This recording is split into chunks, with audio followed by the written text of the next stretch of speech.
Mirai Teja సజ్జా కొత్త Telugu pan India cinema Mirai నిన్న శుక్రవారం సెప్టెంబర్ 12న థియేటర్స్లో రిలీజ్ అయిన విషయం తెలిసిందే. ఇక సినిమా ఎలా ఉంది అని చూస్తే మొదటి 10 నిమిషాల్లో మనకు ఏదైతే టీజర్ ట్రైలర్లో చూపించారో అశోకుడు, ఆ 9 గ్రంథాలు ఇవన్నీ చూపించారు.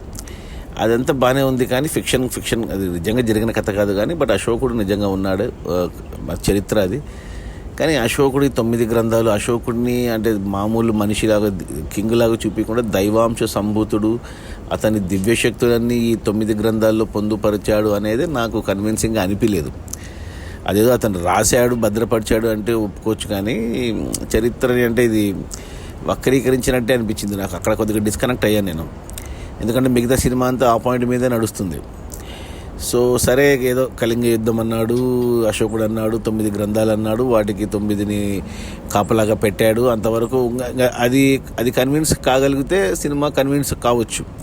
నేను అది కన్విన్స్ కాలేకపోయాను నేను, ఎందుకంటే అశోకుడు అంటే మనకు తెలుసు, కళింగ యుద్ధం తర్వాత అతను బౌద్ధ మతం స్వీకరించాడు, బౌద్ధాన్ని వ్యాప్తి చేశాడు అనేది తెలుసు, చరిత్ర అది ఫిక్షన్ కాదు. బట్ ఇది ఫిక్షన్గా రాసుకున్నారు. ఈ దైవశక్తులు అనేది నాకు కొంచెం మింగుడు పడలేదు అక్కడ. సరే, ఆ తర్వాత ఒక 10 నిమిషాలు అయిన తర్వాత ఇంకో 10 నిమిషాలు మన శ్రీయ అంటే ప్రజెంట్ టైంలో జరుగుతున్నట్టు చూపిస్తారు. మన శ్రీయ సరన్ క్యారెక్టరు, ఇంకా అదంతా ఓకే. ఇంకా ఆమె అక్కడ మనకు అగస్త్య మహామునిని తీసుకొచ్చారు. సప్త చిరంజీవుల్లో ఒకరు అగస్త్య మహాముని. ఆ క్యారెక్టర్ మన ఎవరు మలయాళం యాక్టర్, ఏదో పేరుంది అతను, కామెడీ యాక్టర్, అతను చేశాడు. అదంతా బాగానే ఉంది. సెటప్ రాముడు ఇవన్నీ పెట్టుకున్నారు. మొదటి 20 నిమిషాల పాటు ఇదే ఉంది, మనకు సెటప్ అంతా అర్థమైంది. ఇక అక్కడ మనకు 20 నిమిషాల తర్వాత మన హీరో ఎంట్రీ. తేజ సజ్జా ప్రజెంట్ టైంలో హైదరాబాద్లో తిరుగుతున్నట్టు చూపిస్తారు. ఏదో ఆడుతూ పాడుతూ అల్లరి చిల్లరగా ఉండే హీరో ఫ్రెండ్గా మన గెటప్ సీను హనుమాన్లో కూడా అతనే. ఇక అతని దగ్గరికి మన హీరోయిన్ రావడం. హీరోయిన్ అమ్మాయి చాలా క్యూట్గా ఉంటుంది. అమ్మాయి మన అశోకవనంలో అర్జున కళ్యాణం అనే సినిమాలో సెకండ్ హీరోయిన్ అమ్మాయి, బాగుంది, క్యూట్గా ఉంది అమ్మాయి. ఆ అమ్మాయి హీరోయిన్ మధ్యన అంటే లవ్ ట్రాక్ కాదు, స్టోరీలో భాగంగా తీసుకురావడము. అదో 10 నిమిషాలు, ఒక అరగంట అయిపోయింది అప్పటికే. అక్కడ పాట ఒకటి ప్రమోషన్ సాంగ్ వచ్చింది, వైబ్ ఉంది బేబీ అనేసి. ఆ పాట పడిండాల్సింది అక్కడ బ్యాక్గ్రౌండ్లో వస్తుంది, కానీ మ్యూజిక్ ఎందుకో మరి ఆ పాట పెట్టింటే బాగుండేది అనిపించింది నాకు.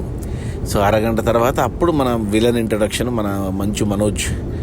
అతన్ని ఏమంటే జపాన్ అని చూపిస్తారు, కానీ ఇండోర్లో కానీ చేశారు. ఫైట్ బాగుంది జపాన్లో విలన్ది.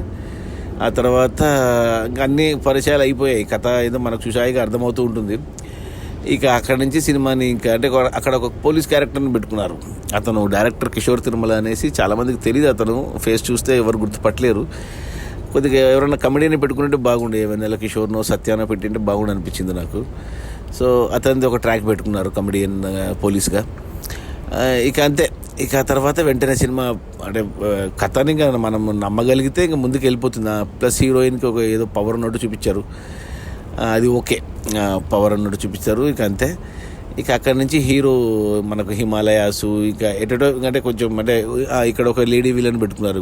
ఒక లేడీ విలన్ కొత్త అమ్మాయి, ఎవరో ఫారినర్ అనుకుంటా. ఆ అమ్మాయిది ఒక ఫైట్ పెట్టుకున్నారు, ఇంట్రడక్షను. ఆ అమ్మాయి ఫైట్స్ 1-2 ఉన్నాయి, బాగున్నాయి. మళ్ళీ ఆ తర్వాత ప్యారలల్గా మళ్ళీ మన మంచు మనోజ్ది ఇంకో ఫైట్ పెట్టుకున్నారు మొరాకో అని చూపిస్తారు, కానీ అవుట్డోర్లో తీశారు. కానీ బట్ అది కూడా హైదరాబాద్లోనే సెట్ వేశారు, క్లియర్గా తెలిసిపోతుంది. ఒక పేరు వేయడము, సెట్ వేసి తీసేయడం అన్నట్టుంది. లొకేషన్స్కి వెళ్ళలేదు యాక్చువల్లీ, బట్ హిమాలయాస్కి అయితే ఎక్కడో నిజంగా వెళ్ళారు, నేపాల్కో టిబెట్కో ఎక్కడికో వెళ్ళి తీశారు. మన హీరో వీళ్ళంతా వెళ్తారు, ఎస్పెషల్లీ శ్రేయా సరన్ క్యారెక్టర్ అయితే వెళ్ళింది. ఆ క్యారెక్టర్ అక్కడికి రియల్ లొకేషన్స్లో తీశారు. అలా ముందుకు వెళ్ళి సినిమా ఇంటర్వెల్ ముందు మనకు మంచిగా ఏదో టీజర్లో నేను చూశాను, అది మన జటాయువు అనుకున్నాను. ఎందుకంటే రామాయణం లింక్ పెట్టారు కదా, రాముని కూడా చూపించారు కదా, జటాయువు అనుకున్నాను. కానీ మనం సినిమా రామాయణాలు చూస్తే మనకు జటాయువే గుర్తు. బట్ యాక్చువల్ రామాయణం చదివిన వాళ్ళకి ఇంకో పక్షి కూడా ఉంటుంది, సంహతి అనేసి. ఆ క్యారెక్టర్ని పెట్టుకున్నారు, అది బాగా నచ్చింది నాకు. అక్కడ వాడిన గ్రాఫిక్స్ కానీ, ఆ పిక్చరైజేషన్ కానీ అదంతా చాలా బాగా అనిపించింది, మంచిగా అనిపించింది. ప్రీ ఇంటర్వెల్ బ్లాక్ కానీ హీరో. బట్ ఏమంటే ఏదైతే మిరాయి టైటిల్ ఉందో, ఏదైతే స్టిక్ ఏదైతే ఉందో, అదే నాకు కన్విన్సింగ్ అనిపించలేదు. ఎందుకంటే మిరాయి అనేది ఇండియన్ పదం కాదు, జాపనీస్ పదం అది మిరాయి అనేది. మిరాయి అంటే ఫ్యూచర్ అని అర్థం. బట్ ఈ సినిమాలో ఎందుకో మరి ఏదన్నా మన సంస్కృత టైటిల్ ఏదైనా పెట్టింటే బాగుండు. ఎందుకో మిరాయి అని పెట్టారు, అది కన్విన్సింగ్ అనిపించలేదు నాకు సినిమాలో. ఇక అంతే. ఫస్ట్ హాఫ్ వరకు చూస్తే 1:20 ఫస్ట్ హాఫ్ చూస్తే, నాకు చెప్పాను కదా స్టార్టింగ్లో ఏదైతే అశోకుడికి దేవశక్తులు ఉన్నాయనేది పాయింట్ పక్కన పెట్టేస్తే మిగతా సినిమా అంతా నాకు నచ్చింది, బాగుంది. Especially graphic work, cinematography, music, Harigaurav music కానీ, ఎస్పెషల్లీ శ్రేయ పర్ఫార్మెన్స్ కానీ, తేజ సజ్జా కానీ, హీరోయిన్ కానీ, ఎస్పెషల్లీ విలన్ మంచు మనోజ్కి అయితే మంచి కంబ్యాక్ ఈ సినిమా. అలా అనిపించింది ఫస్ట్ హాఫ్. ఇక సెకండ్ హాఫ్ చూసేస్తే సెకండ్ హాఫ్ కూడా మరో 1:20. ఇక సెకండ్ హాఫ్లో ఇక అంతే. ఇక hero and villain face of కావాలి. బట్ దానికంటే ముందు విలన్కి ఫ్లాష్ బ్యాక్ పెట్టుకున్నారు. మంచు మనోజ్కి 2 ఫ్లాష్ బ్యాక్లు పెట్టారు. మొదటి ఫ్లాష్ బ్యాక్ అంత కన్విన్సింగ్ అనిపించలేదు, బట్ రెండవ ఫ్లాష్ బ్యాక్ బాగుంది, అది కన్విన్సింగ్గా ఉంది. అక్కడ మనకు శ్రేయాది మంచి పవర్ఫుల్ క్యారెక్టర్ పడింది. శ్రేయ కొద్దిగా అరుంధతిలో ఉన్న క్యారెక్టర్ లాగా అనిపించింది, కొద్దిగా మంచి ఎలివేషన్ పడింది. ప్లస్ జగపతి బాబు క్యారెక్టర్, మళ్ళీ ఇక్కడ ఇంకో పోలీస్ క్యారెక్టర్ ఇంట్రడ్యూస్ చేశారు. మన ఇంకో director, care of Kancharapalem director మహాన ఏదో ఉంది అతని పేరు, అతన్ని పెట్టారు. అది ఆ క్యారెక్టర్ కూడా ఎవరైనా కమెడియన్కి ఇచ్చింటే బాగుండి అనిపించింది. స్కోప్ ఉన్నింది, బట్ ఆ 2 క్యారెక్టర్లు, ఫస్ట్ హాఫ్లో ఒక పోలీసు, సెకండ్ హాఫ్లో ఇంకో పోలీసు, 2 క్యారెక్టర్లని ఏదైనా కొద్ది తెలిసిన ముఖాలు, పాపులర్ ముఖాలు, కామెడియన్ ముఖాలు పెట్టింటే కొద్దిగా హెల్ప్ అయ్యిండేదేమో. మళ్ళీ అందుకు అలా వెళ్ళారు. అది పక్కన పెట్టేస్తే గెటప్ సీన్ కూడా ఉన్నాడు కానీ సినిమా అంతా, బట్ అతనిది హనుమాన్లో ఎంత ఫన్ ఉన్నిందో దీంట్లో అసలు ఏం ఫన్ అనిపించలేదు హనుమాన్ గెటప్ సీన్ది. ఇక హీరో ఏమంటారు, లేడీ విలన్తో ఒక ఫైట్ ఫస్ట్ హాఫ్లో. సెకండ్ హాఫ్లో ఇక ఎప్పుడైతే ఆ స్టిక్ ఏదో మిరాయి చేతికి అందిందో అక్కడ మళ్ళీ అగస్త్య మహామునిని తీసుకొచ్చారు. మళ్ళీ అగస్త్య మహామునిని పవిత్రంగా బాగా చూపించారు కదా అనుకున్న టైంలోనే కొంచెం కామెడీ చేశారు అతని క్యారెక్టర్ని. అతనికి కూలింగ్ గ్లాస్ పెట్టడము ఇలాంటివి కొద్దిగా నచ్చలేదు నాకు. కొద్దిగా పవిత్రంగా డీల్ చేసింది వచ్చు అనిపించింది. శ్రేయాసరన్ క్యారెక్టర్ అంతా పవిత్రంగా చూపించారు, అలాగే హీరోయిన్ క్యారెక్టర్ని పద్ధతిగా చూపించారు. కానీ అగస్త్య మహామునితో కూలింగ్ గ్లాస్ పెట్టియడం నాకైతే నచ్చలేదు పర్సనల్గా. అది 2 అది అశోకుడిని అలా దైవాంశ సంబూతుడు లాగా దివ్యశక్తులు ఉన్నట్టు చూపించడం ఒకటి, 2 అగస్త్య మహామునిని కొంచెం కామెడీ టచ్ లాగా కూలింగ్ గ్లాసెస్ పెట్టడం అనేది, ఆ 2 నాకు కొద్దిగా మింగుడు పడలేదు అంతే. ఇక తర్వాత ఇక ఏముంది, ఇక ప్రీ క్లైమాక్స్ అంటే మన హీరోకి మన మిరాయి నుంచి ఏమంటారు ఆ స్టిక్తో పవర్స్ ఎలా తెలుసుకున్నాడు, ఆ ఫైట్ ఏదైతే ఉందో అతను తెలుసుకోవడం, ఆ లేడీ విలన్తో ఫైట్స్ అవన్నీ బాగా కంపోజ్ చేసుకున్నారు. ఏదో లొకేషన్స్ ఏదో సిద్ధక్షేత్రం అంటారు, రామాయణకి సంబంధించింది అంటారు, బట్ అవన్నీ నిజంగా లేవు కాబట్టి అంతగా కనెక్ట్ కాలేదు నేను అవి. మళ్ళీ ఇంకో ద్వీపము మనకు ఒకటి ఉంది మన సైడ్ నార్త్ ఈస్ట్లో, మనకు అమ్మవారిది శక్తిపీఠం ఒకటి ఉంది, జ్వాలాముఖి అమ్మవారు ఏదో ఉంది అక్కడ, దాన్ని కూడా అంటే సరిగ్గా చూపించలేదు. కొంచెం అంటే కొద్దిగా మిస్లీడింగ్ అనిపించింది ఇదంతా. కొద్దిగా రియల్గా ఉన్నట్టు చూపించింటే బాగుండు, లొకేషన్స్ కానీ పేర్లు కానీ. మరి ఎందుకో మరి పాయింట్ బాగుంది, అంత బాగుంది కానీ ఏమో అంత సాటిస్ఫైయింగ్ అనిపించలేదు నాకు. బట్ ఏమంటే execution, fights, graphics, camera work, music, especially మిరాయిది మనకు ఆ స్టిక్ పనిచేస్తున్నప్పుడు వచ్చిన ట్రైలర్లో వచ్చింది ఒకటి చాలా బాగుంటుంది. అది ఆ బీజిఎం అలా వెళ్ళిపోయింది సినిమా. క్లైమాక్స్ కూడా కొద్దిగా బాగానే హ్యాండిల్ చేశారు, బాగానే హీరో విలన్ కన్ఫ్రంటేషన్ అదంతా కొద్దిగా పర్లేదు, బాగానే హ్యాండిల్ చేశారు. అక్కడ మనకు ఇంక సేమ్ హనుమాన్ మాదిరి మనకు రాముడి ఆల్రెడీ మనం ట్రైలర్లో చూసాం కాబట్టి, రాముడు ఇంట్రడక్షన్, రాముడు ఉన్నాడని తెలుసు కాబట్టి అంత థ్రిల్లింగ్, అంత ఎక్సైటింగ్ అనిపించలేదు ఈసారి. ఇంకా ప్రతిసారి ఇదే అయిపోతుంది, ఎందుకంటే హనుమాన్లో హనుమంతుడు, కల్కిలో కర్ణుడు, ఇప్పుడు ఈ సినిమాలు ఇదంటే కొద్దిగా ఇంకా అంత మొదటిలా వచ్చే ఆ ఎక్సైట్మెంట్, ఆ గూస్ బంప్స్ అయితే ఎక్కడ రాలేదు.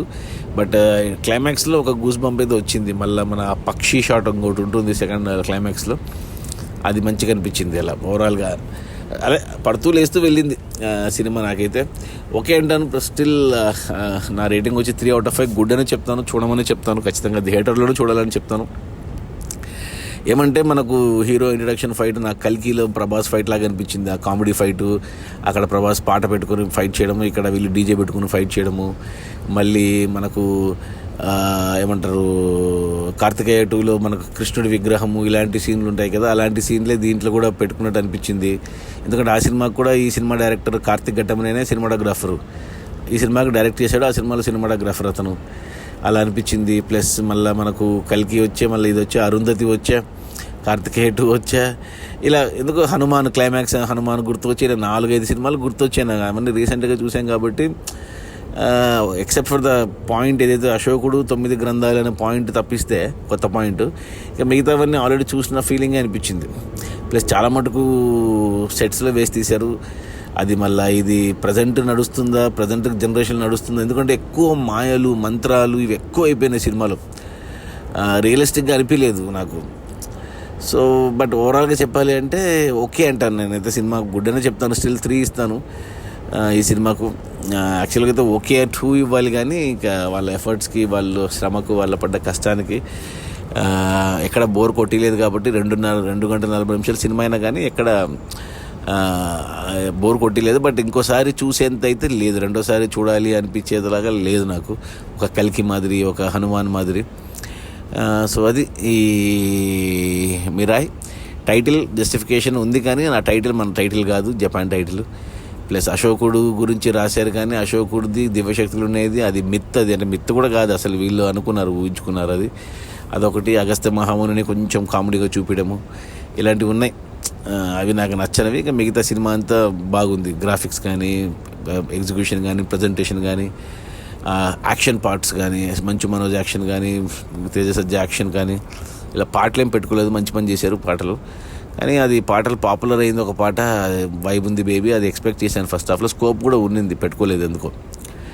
అది కానీ ఖచ్చితంగా చూడండి, ఖచ్చితంగా ఫ్యామిలీతో చూడొచ్చు, నో ప్రాబ్లం. హ్యాపీగా ఇంటిల్లి పాది కూర్చొని చూడొచ్చు. పిల్లలు చూడాలి, ఈ జనరేషన్ కిడ్స్ కూడా చూడాలి. కొద్దిగా ఏమంటే మనకు రామాయణము, ఈ అగస్త్య మహాముని, ఈ మన జటాయువు, సంహతి ఇలాంటివన్నీ ఉన్నాయి కాబట్టి సో వాళ్ళకు కూడా కొద్దిగా క్యూరియాసిటీ ఉంటుంది, కనుక్కుంటారు, తెలుసుకుంటారు.